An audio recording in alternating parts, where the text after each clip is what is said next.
Phil Steele just made a crazy claim about Nebraska's schedule going into 2025. So in today's video, I'm going to give you my instant reaction. What exactly was said? Is it valid? Is it not? Does this add pressure for the Huskers going into this year and everything else you need to know? And then we're going to react to Phil Steele's all Big Ten preseason teams, which Huskers made the cut, which didn't. And last but not least, Nebraska hired a brand new coach today. The media really hasn't reported on it, but I think this is a very sneaky good move. This is somebody who's going to bolster our recruiting in a big way. We're going to talk about who this guy is, where he's coming from, and everything else you need to know. So really quick, hey, if you're having a good Monday, because I know I am, or excuse me, it's a Tuesday. Man, I don't got my day straight. Hit that like button if you're fired up. And also, if you're a diehard Nebraska fan and you're not subscribed, what are you waiting for daily content talking about your favorite team, talking Huskers? It's no brainer. It takes seconds. Hit that subscribe button. Thank you so much. But without further ado, let's get into it because we have a lot to talk about. Phil Steele just released his rankings for the Big Ten schedules going into this year, which teams have the hardest schedules, which teams have the easiest schedules. And he has claimed that Nebraska, out of every school in this conference, has the easiest schedule going into 2025. You have Indiana right there at 17. You get Illinois at 16, Michigan at 15, but Nebraska is dead last at 18. So right off the bat, there's a couple opinions that I have about this. Number one, he's completely spot on, right? Nebraska's schedule is objectively easy, right? Of course, you play Penn State, and that's going to be a hard game. You play Michigan in there. They're going to be potentially, again, a top 25 squad. You got USC. You still play Minnesota, who's going to be sneaky good. You got Iowa in there as usual. So yes, there are still some harder teams on here, but this is about as easy as it gets compared to, these other schedules around the Big Ten, right? We duck Oregon, we duck Ohio State, we duck some of these up and coming schools like in Illinois, even like in Indiana. So listen, this is about as easy as it gets in the Big Ten. I've been telling you guys this for months now, is that Nebraska, they got to take advantage of the schedule, right? And it feels good to have an easy schedule, right? It feels very, very good because the last couple of years, we have not got so lucky. We played Ohio State, 4 or 5 years in a row back in the day. We played Michigan all these years in a row, right? We've always had very tough schedules. For the first time in a long time, we get the long end of the stick. We really have a decent schedule that we could take advantage of, and it's also in a very crucial year, right? We've been talking about year 3 under Matt Rule for a very long time. We have the quarterback to win 10, 11 games. We have the offensive coordinator do such. The defense is going to take a step forward. So, all of our cards are in our favor right now.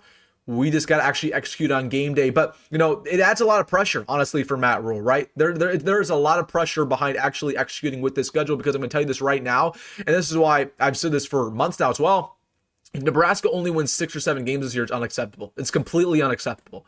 With the roster talent that we have, with the schedule that we have, 6 and 7 wins is unacceptable. You've, in my opinion, got to win at least 9 to have a successful year, because Matt Rule's been talking so much. I don't want to say crap, but he's been talking a lot, right? He understands that he's going to win this year. Okay, but now you got to actually back that up with results. Okay, talk is cheap. You got to show with your actions, right? So we got to win 9 games with this schedule. If they don't take advantage of it, it might not ever happen. We might never take that jump. So it just adds fuel to the fire. I think if really we're sitting here and we were 7-5 at the end of the year, it's not that great of a season with all the talent that we have after everything I talked about with this big jump. The big jumps didn't ever happen, right? So they got to take advantage of this schedule. I agree with Phil Steele. You look at Indiana, right? Indiana is sitting there at 17. Let's just take a quick look at Indiana's schedule. They play Illinois. They play Iowa. They play Oregon. They play UCLA. They play Penn State. So objectively, they play some very good teams in there. That's just the Big Ten nowadays. It is a very hard conference. Let's just pull up Wisconsin's schedule. They say Wisconsin has the hardest schedule in the Big Ten. Let's just look it up, right? Let's look up their schedule, and I just want to show you this. This is what Nebraska could have. Okay, they play Alabama. They play Michigan. They play Iowa, Ohio State, Oregon, Washington, Indiana, Illinois, Minnesota. That's about as bad as it gets, and that's a crucial year for Luke Fickell. So that's what Nebraska could have next year. Next year's schedule is very tough. That's why you got to take advantage of this year right now. But again, Phil Steele, completely agree. It just adds more fuel to the fire, adds more pressure on Matt Rule, but definitely good to have an easy schedule for the first time in a long time. So I definitely agree with that take. And then I also want to react to Phil Steele's his all Big Ten teams going into this year. So this was all posted by the Big Ten Huddle on Twitter. I want to give them all the respect in the world and all the credit for posting these, but I just want to go over them because I've never seen any of them. So let's go to the linebackers position first. We're going to sift through, see if there's any Nebraska players. First team, no Nebraska players. Second team, no Nebraska players. They do have Marquez, Watson, Trent on the third team, which honestly, I very much agree with. I'd honestly put them maybe a little bit higher, probably second team. I think Marquez, Watson, Trent is very much disrespected by our own fan base. where, we like to hype up Deshaun McCullough. We like to hype up Vincent Shavers, Willis McGahee for good reason. But we have a transfer coming in who is the best player in his entire Sun Belt Conference, who had 120 tackles. Like, he's a game changer. He's going to start for sure. The fact that it's even a conversation is crazy to me. Let's go to the wide receivers here. We have Dane Key at the third team spot. I like that. Obviously, we're not going to make first team. We're not going to probably make second team. Mekhi Lemon there is actually kind of crazy. I don't agree with Mekhi Lemon being second team. I think Dane Key should be above him. But Dane Key at third team, no Jacory, Barney. So, okay, that's interesting. Let's keep it pushing. D-line, I expect nobody. Yep, we have nobody on the D-line for first team, second team, third team, or fourth team, according to Phil Steele. That's valid. We just don't have enough production on the D-line just yet. So, again, that is completely okay. Safeties, yep, nobody there. Would have thought maybe we could have shot Sean Singleton sneak up in there, but that's okay. He doesn't deserve it just yet. He'll prove some people wrong. Offensive line, now this will be interesting. Do we get Rocco Spindler? Okay, they have Henry Lateef as the third team per Phil Steele. Third team All Big Ten. So I kind of agree with that. I think Henry Lateef could very well be our best offensive lineman. It's pretty much a three-way battle between him, Justin Evans, and Rocco Spindler. Again, I don't think Elijah Pritchett's going to live up to expectations. Obviously, the other tackles on our roster don't think are very good. But it's interesting. He basically is telling you that he thinks that Henry Lateef's the best player on our offensive line. So that's very interesting. And also should be noted, guess who's on that first team? Isaiah World, who almost came to Nebraska, but Oregon outbid us. So we could have had a really good left tackle. Back to the transfer portal last year. You guys know, if you were watching my videos back in December with the transfer portal when that was going on, because Isaiah World visited Nebraska. It was basically down to us and Oregon outbid us, and they offered him a pretty penny. As for quarterbacks, okay. Drew Aller, number 1, I agree with that. Luke Altmaier at number 2. They have Mendoza number 3 and Nico Amalavi at number 4. So I don't agree that Nico's better than Raiola.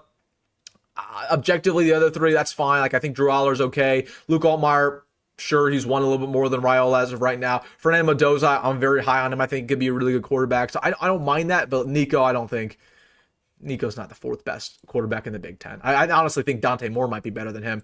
Then running back, obviously, we don't make that, and that's just about it. So I want to hear your thoughts about that, according to Phil Steele, all of those rankings. And then also, I want to get to the news of the day. Nebraska hired a brand new coach, a Nebraska recruiting coordinator. This is Anthony Johnson. He was previously with the Michigan coaching staff. So there are a couple interesting nuggets around Anthony Johnson. So he was recently at Michigan for just about a couple months. He was previously at Pitt working with them in the recruiting department. He was a former defensive lineman who played at Pitt, Youngstown State, a couple other places.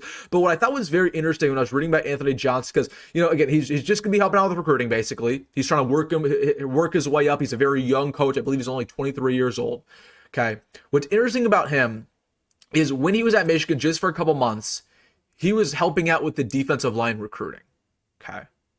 Interesting. And it's also interesting that Nebraska hired him in the middle of July. You don't really see coaches move on like at this point in time, right? Usually kind of happens maybe in February, maybe in January, March, right? You don't really see movement in the coaching carousel right now in July. So the fact is, Nebraska, they clearly thought they have a hidden gem recruiter right here. They took him away from Michigan. He was only with Michigan for 3 months, and Nebraska gave him a better deal. They gave him a promotion to be a recruiting coordinator. So clearly this guy's doing good work with the defensive line recruiting. While he was at Michigan, they landed Titan Davis, one of the better defensive linemen in the entire class, and a couple other big-time defensive linemen. So it's clear that Nebraska, they understand right now they're kind of a problem at D-line. They think Anthony Johnson could help out in that department. If Valentoni doesn't end up committing here, we do have a huge problem, and then that's where maybe his skill sets can help us out. So Nebraska just kind of adds another guy who's a defensive line recruiter to this building to kind of help out Terry Brand. So very interesting there. Just would watch out for that name. Nothing groundbreaking, but the fact is that he worked with Michigan to be a defensive line recruiter. Definitely needed the help right now. So I think it's not a coincidence that Nebraska, they're struggling right now D-line recruiting, and they just hired one to help out in that department. And then obviously Valentoni, I gave you guys an update earlier today, everything that's going on there. So if you have not checked out that video, it is posted down below in the comment section.